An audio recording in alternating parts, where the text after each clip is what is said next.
Hey everyone, back for my first video. This one's going to be about icing and elevation. And again, nobody's going to have the same things. Nobody's going to be told the same things by their doctor. I was told by different doctors and different physician's assistants different things. So I asked again when I left the hospital what I was supposed to do. Just to be clear, there's a lot of different messages out there. So let me just go through what I was told, and you should talk to your doctor about your procedure and what they want you to do. If you trust your doctor, you should do what they tell you to do and not what everybody else on the internet, on Facebook, tells you to do.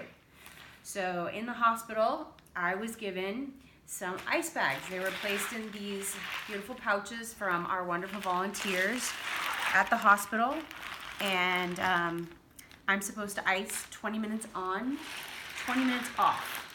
It makes it really interesting when you're sleeping, right? I get like 20 minutes of sleep, I wake up.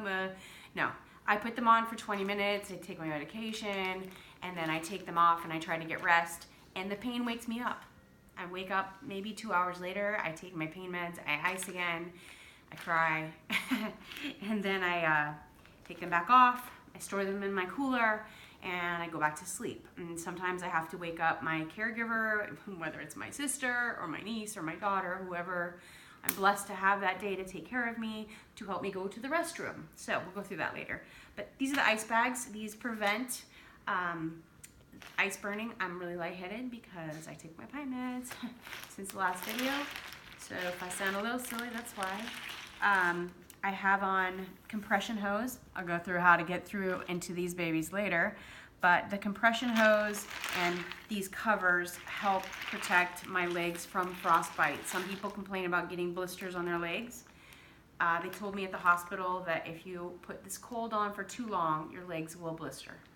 And then you have to have the liquid, the fluid inside of your legs from those blisters removed.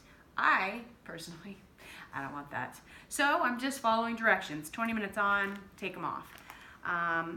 Also, there's different exercises to do, but I'm going to show you on my couch with the help of my lovely niece how to elevate your legs the way I was told. I can't say the appropriate way because every doctor is different, but my doctor showed me how he wants me to elevate my legs, and so did my physical therapist. So I'll show you how to do that and why we do that.